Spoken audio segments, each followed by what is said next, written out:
Pastor Rissy, o amado líder chinês, 1836-1896. Acontecera o impossível, e toda a população se condoía de tal tragédia. O Sr. Rissy, cidadão respeitado por todos, tornara-se crente. Fazia 2 anos que um pregador da nova religião pregava na província de Shanxi.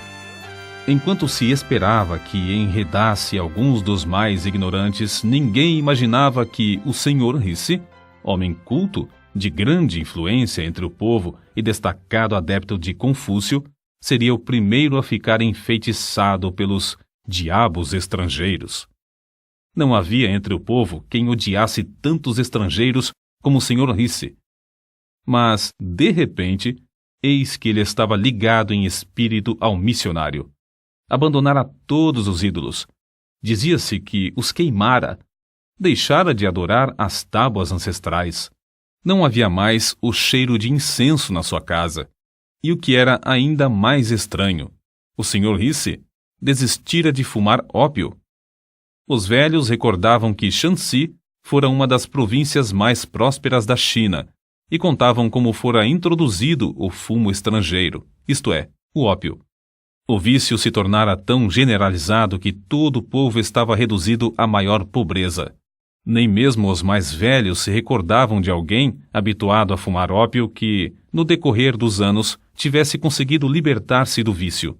Contudo, o erudito Rissy abandonara por completo seu aparelho de fumar e parecia não sentir a ânsia que sentem os que são privados da droga entorpecente. O tempo que outrora passara preparando e fumando o ópio, ele agora o empregava nas práticas, para eles estranhas, da nova religião. Dia e noite, o recém-convertido se aplicava ao estudo dos livros dos estrangeiros.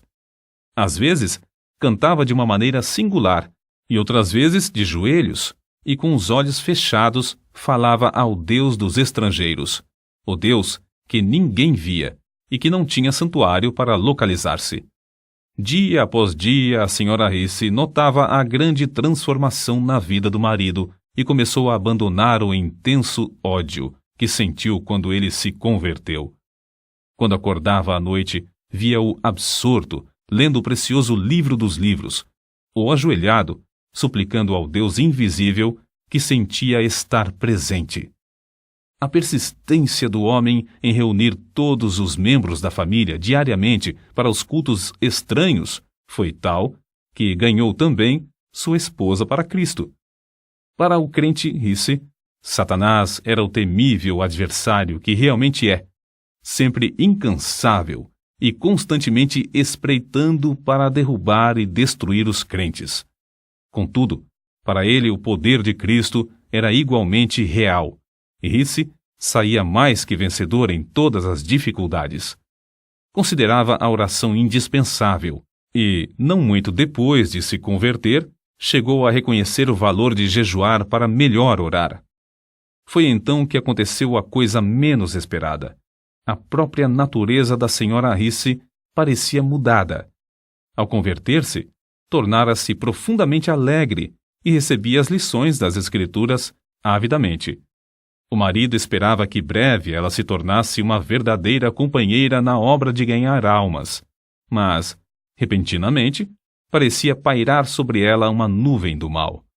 Apesar de todos os esforços, sentia-se levada, contra a própria vontade, a praticar tudo quanto o diabo sugerisse. Caía, especialmente na hora do culto doméstico, com ataques violentos de cólera. O povo então dizia: o Rissy e sua esposa estão ceifando o que semearam. É, como afirmamos desde o começo, uma doutrina do diabo. E agora, a Sra. Rissy está possuída de demônios. Durante algum tempo, o inimigo das almas parecia invencível. A Sra. Rissy, apesar de todas as orações dos crentes, continuava a definhar, ficando quase sem forças. Nesta altura, Rissy, confiando no poder de Deus, chamou todos os membros da família para jejuarem e dedicarem-se à oração. Depois de orarem 3 dias e 3 noites seguidas em jejum, Rissy, sentindo-se fraco no físico, mas forte no espírito, pôs as mãos sobre a cabeça da esposa e ordenou, em nome de Jesus, que os espíritos imundos saíssem para nunca mais a atormentarem. A cura da senhora Risse foi tão notável e completa que houve grande repercussão em toda a cidade. O povo reconhecera o poder dos demônios sobre o corpo e ali, diante dos olhos, estava agora a prova de um poder maior do que o do diabo. Mas foi o Sr. Risse, mais que qualquer outra pessoa, que se aproveitou dessa sensacional maravilha. Esforçou-se desde então de uma maneira nova a proclamar o Evangelho e dedicou-se, com crescente fé em Cristo, a orar sob todas as circunstâncias. Assim, de uma maneira simples e natural, Risse confiava que o Senhor faria o que prometera em Marcos, capítulo 16, versículos 17 e 18. Estes sinais acompanharão aos que crerem.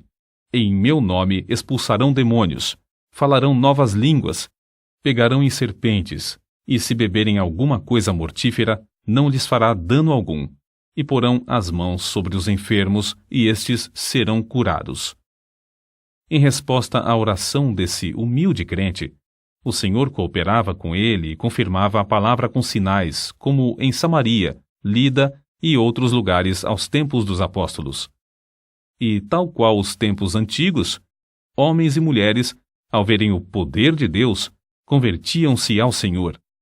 Nunca antes houve alguém para contrariar a Satanás em toda a província de Shanxi. Portanto, não é de admirar que ele estivesse enfurecido. Isso também foi como nos tempos antigos.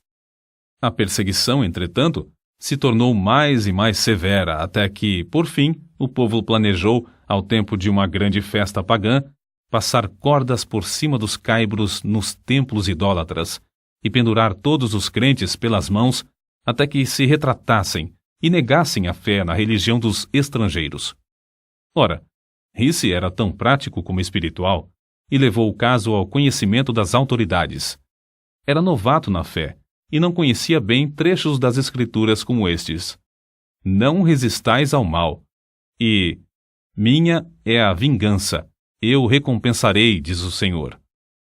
Fez tão grande alvoroço perante o mandarim que este, para se ver livre do homem, mandou soldados para defenderem os crentes.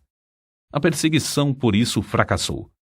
O povo, assombrado da religião dos estrangeiros, submeteu-se. E grandes multidões afluíram aos cultos. Contudo, Risse, com o passar do tempo, sentia-se descontente. Os crentes não se desenvolviam como ele esperava. As pequenas igrejas, apesar de todos os seus esforços para alimentá-las, não cresciam. E, com qualquer perturbação, grande número de crentes se desviava da fé. Entre os seus próprios escritos, há um relato que mostra como, nesse tempo, Risse viu seu erro e se deu à oração. Por causa das investidas de Satanás, dormimos, eu e minha esposa, durante o espaço de 3 anos, com a roupa que vestíamos de dia, a fim de melhor poder vigiar e orar. Às vezes, num lugar solitário, passávamos toda a noite orando, e o Espírito Santo descia sobre nós.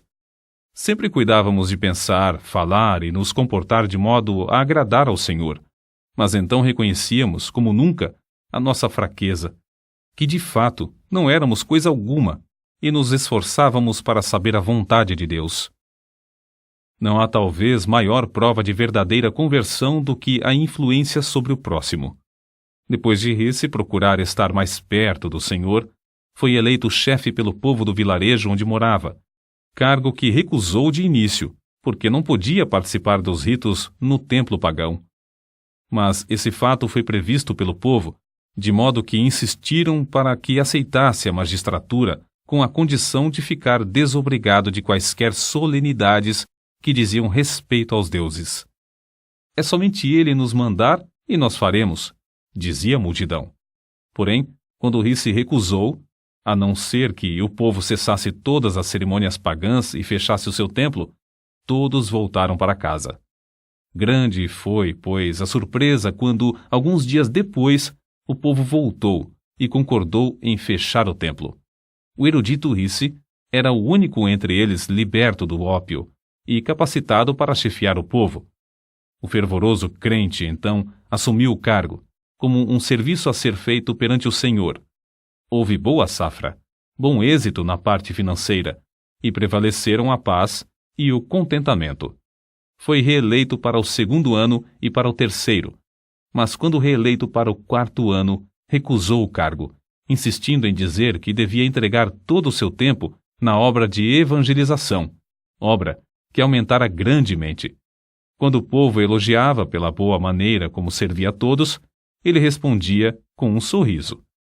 Agora, os ídolos por certo já morreram de fome, e seria mais econômico se os não ressuscitasseis. Foi uma lição prática e que perdurou por muito tempo. O grande problema que o pastor Ricci tinha de enfrentar era o da salvação de um povo dado a fumar ópio. Devia haver um meio de libertar os infelizes escravos do desespero indescritível. Porque o Filho de Deus veio com um alvo definido de procurar e salvar os perdidos. Enquanto o pastor Ricci orava sobre esse problema, foi dirigido a converter a sua casa em abrigo e convidou para ajudá-lo um missionário que tinha um remédio para aliviar a ânsia dos viciados quando privados da droga. No início, somente 2 dos interessados tinham a coragem de experimentar o tratamento. Os outros frequentavam o abrigo, dia após dia, para verem o resultado. Por fim, um dos pacientes, agonizante de corpo e mente, acordou os outros à meia-noite. Em resposta às orações, o Senhor, que é o mesmo ontem, hoje e para sempre, o aliviou imediatamente. O gozo do homem que fora liberto era tanto que um após outro dos mais interessados solicitaram permissão para começar o tratamento imediatamente. Nessa altura, faltou-lhes o remédio importado que usavam para diminuir os sofrimentos dos enfermos. Acerca disso, assim escreveu o fervoroso Ricci. Em oração e jejum permaneci perante o Senhor, rogando que me mostrasse quais os ingredientes necessários e me fortalecesse e ajudasse a preparar as pílulas para aliviar os que sofriam. Para distrair os pacientes e aproveitar o ensejo, o missionário ensinava-lhes hinos e passagens da Bíblia. Realizava cultos 2 vezes por dia e fazia os interessados repetir, hora após hora, trechos das Escrituras. Quando lhes faltava outro recurso, recorriam às pílulas preparadas pelo pastor Ricci, as quais faziam o mesmo efeito do remédio importado. Contudo, o fiel Ricci não confiava nas pílulas, nem as fabricava sem antes jejuar e orar. Costumava, ao fabricar as pílulas, passar o dia inteiro jejuando.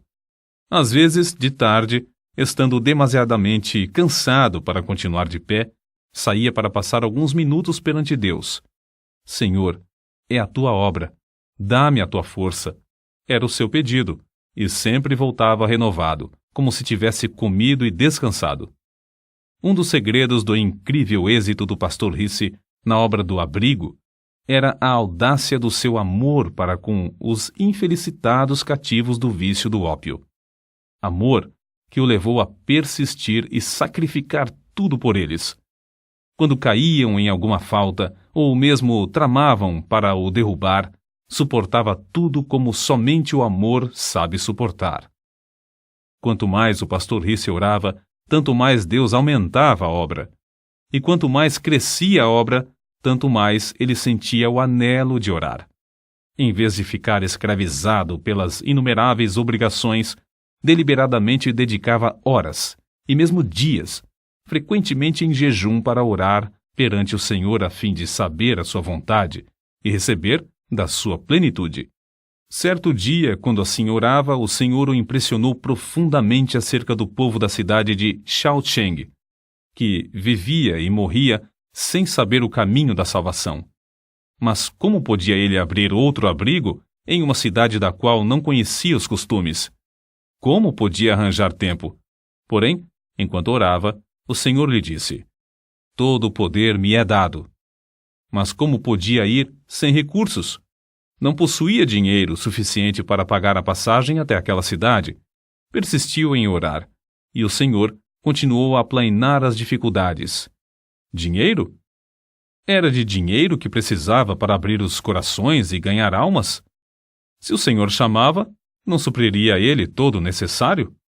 Os muros de Jericó não caíram rentes ao chão sem a intervenção de mãos humanas? Assim, ao findar o ano de 1884, 5 anos depois da sua conversão, o pastor Risse era o dirigente de uma obra que se estendia de Tengtsuan, ao sul de onde morava, até Shaocheng, 60 quilômetros para o norte. Havia então 8 abrigos e um bom número de congregações espalhadas entre eles. Mas o pastor Risse não podia conter-se. À distância de um dia de viagem, ainda mais ao norte, estava a grande cidade do Rochal. Constrangido pelo amor de Deus, suplicava ao Senhor que o usasse para iniciar uma obra ali. Todos os dias, orava insistentemente por Rochal, no culto doméstico. Por fim, a senhora Risse não mais se conteve e perguntou: Já oramos durante tanto tempo. Será que agora não convém agir? Por certo, se tivéssemos dinheiro, respondeu seu marido. No dia seguinte, o pastor Risse, no culto doméstico, orou como de costume. Ao findar a reunião, a esposa, em vez de retirar-se, avançou e colocou um pacotinho sobre a mesa, dizendo: Acho que o Senhor já respondeu às nossas súplicas. Admirado e ignorando o que ela queria fazer com aquele gesto, tomou o pacote da mesa. Continha algo pesado, embrulhado em várias tiras de papel, e dentro do papel, um lenço. Ao abrir o lenço, encontrou os objetos mais prezados por uma senhora chinesa: anéis, pulseiras, brincos, grampos de ouro e de prata, objetos que lhe foram presenteados quando se casaram. Com os olhos cheios de lágrimas, ele olhou para a esposa e notou pela primeira vez a diferença na sua aparência, sem os enfeites usados pelas mulheres casadas. Não havia mais aliança no dedo e, em vez dos enfeites de prata nos cabelos, viam-se as tranças seguras por fios de barbante. Quando ele quis recusar a oferta, ela insistiu alegremente, dizendo: Não faz mal, posso dispensar essas coisas. Rochal deve ter o evangelho. O pastor aceitou a oferta de sua esposa e sabia que ela representava profundo sacrifício. A doação foi suficiente para construir o abrigo, que logo se tornou um centro de luz e bênção na grande cidade. Depois de abrir o trabalho em Rochal, realizou-se uma convenção na qual foram batizados 70 dos novos convertidos. O poder de Deus era tal e a assistência tão grande às reuniões que foi necessário realizar os cultos ao ar livre, apesar das grandes chuvas. Como o evento se deu após um grande período de seca, os crentes não queriam orar ao Senhor para que retivesse a chuva. Certo moço endemoniado, do abrigo de Shaocheng, assistiu a essa convenção. Quando o poder de Deus começou a cair no culto, ele se tornou violento, tentando destruir-se e ferir as pessoas que estavam em redor. Quando o pastor Risse se aproximou, o moço deixou de gritar e de lutar. E os homens que o seguravam disseram: Ele está bom. Agora está bom. O espírito já saiu. O pastor, contudo, não se enganou. Pondo as mãos sobre a cabeça do moço, orou com instância, no nome de Jesus. Houve alívio imediato, e quando o pastor se retirou, o moço parecia completamente liberto. Certo crente, comovido ao presenciar tudo isso, tirou $50 do bolso e disse ao pastor: Aceite isso. Sei que as despesas da obra são grandes. O pastor, surpreendido, aceitou o dinheiro, mas ao pensar sobre o caso, sentiu-se turbado. A importância era muito elevada e ele a aceitara sem pedir conselho ao Senhor. Retirou-se imediatamente para levar o caso a Deus. Apenas tinha começado a orar, chegou um crente apressado. O endemoniado estava mais violento do que nunca, e os homens não podiam segurá-lo. Ao chegar o pastor à presença do moço, o espírito clamou: Podes vir, mas não te temo mais. Parecias tão elevado como os céus, mas agora é baixo, vil e insignificante. Não tens mais poder para me domar. O pastor, reconhecendo que perdera a fé e o poder ao aceitar o dinheiro, dirigiu-se ao crente que lhe o dera, enquanto o infeliz endemoniado blasfemava em alta voz. Devolveu toda a importância, explicando como, ao receber o dinheiro, perdera seu contato com Deus. Depois, com as mãos vazias, mas com o coração cheio de gozo, voltou novamente para onde estava a multidão alvoroçada. O moço continuava furioso. O pastor, porém, estava em contato com o mestre. Calmamente e em nome de Jesus, ordenou ao espírito que se calasse e saísse. O moço deu um grito e foi lançado ao chão pelo demônio, onde ficou alguns minutos contorcendo-se em dores agonizantes. Então se levantou, com o corpo abatido, mas completamente liberto do espírito maligno. Certo missionário escreveu o seguinte acerca de Risse: o pastor Risse era perenemente alegre, servia ao próximo incansavelmente, tratava a todas as pessoas com a maior delicadeza. Nunca se comportou levianamente, nem desperdiçou o tempo em assuntos desnecessários. Ganhar almas era a paixão da sua vida. Era impossível estar com o pastor Risse sem orar. Seu instinto em tudo era o de olhar para Deus. Muito antes de clarear o dia, ouvia-o no seu quarto, orando e cantando horas a fio. A oração se parecia com a atmosfera em que vivia, e ele esperava e recebia de Deus as mais destacadas respostas. Lembro-me de que, certa vez, quando viajava com ele, hospedamo-nos em uma pequena pensão. Foi procurado por uma mulher que tinha uma criança de colo enferma e que sofria muito. Homens e mulheres, em todos os lugares por onde passava, também o procuravam. Reconheciam que era homem de Deus e que podia socorrê-los. O pastor Risse ficou em pé imediatamente, cumprimentou a mulher com o filhinho, tomou-o nos braços e orou pedindo a Deus que o curasse. A mulher, grandemente consolada, partiu. Algumas horas depois, viu o menino são, correndo e brincando. Tais acontecimentos eram comuns. Nunca me esquecerei da convenção realizada em Pyongyang. Ao nos aproximarmos do local, durante a noite, ouvi os crentes chorando e orando em voz baixa. Ali estava o querido pastor Risse, juntamente com um grande número de irmãos, todos ajoelhados, clamando ao Senhor e suplicando que salvasse seus parentes e amigos. Acreditavam no poder da oração e se dedicavam à intercessão. Durante todo o inverno, o pastor Risse esteve sob o poder do Espírito e transmitia esse poder ao próximo. Quando encontravam um auxiliar passando por alguma prova, jejuava, orava e impunha-lhe as mãos. O resultado era que, geralmente, os auxiliares recebiam o mesmo poder. Nesse tempo, também havia grande falta de sujeição à palavra de Deus. O pastor Risse, porém, em tudo entregava-se à oração. No decorrer dos anos, tornou-se poderoso em expor as Escrituras. A força e a resistência que Risse manifestava sob provações físicas e mentais eram extraordinárias. Recebia virtude de Deus para realizar a obra divina. Quando já velho, podia andar 45 quilômetros de uma vez, e depois de jejuar por 2 dias seguidos, podia ainda batizar 50 pessoas sem descansar e sem interrupção. Por fim, com a idade de 60 anos, no meio da lida desta vida, Deus o chamou. Na mesma sala onde, antes da sua conversão, fumava ópio, passou alguns meses de cama, sem qualquer sofrimento, apenas com as forças quase completamente esgotadas. Na manhã do dia 19 de fevereiro de 1896, ao fechar os olhos aqui no mundo para ir estar na presença de seu Senhor, centenas de seus filhos na fé, que o amavam ardentemente, não puderam mais conter-se, rompendo em grande choro e fortes soluços. Durante sua vida terrena, entregou tudo ao Senhor. Para ele, não existia coisa demasiado preciosa que não pudesse usar para o seu Jesus. Não havia labor árduo demais, se pudesse ganhar uma alma pela qual seu Salvador morrera. Nunca encontrou cruz pesada, se pudesse levá-la por amor de Cristo. Jamais julgou o caminho difícil, tratando de seguir as pisadas de seu mestre.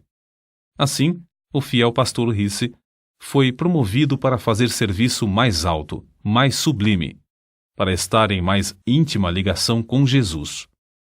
A obra pioneira que deixou em Shaocheng, Tengsuen, Roshao, Taiyuan, Pyongyang e dezenas de outros lugares é como pujante fortaleza e como resplandecente farol, dissipando as trevas do paganismo na China. Os abrigos e as igrejas fundados nesses lugares permanecem como imponente monumento à sua memória.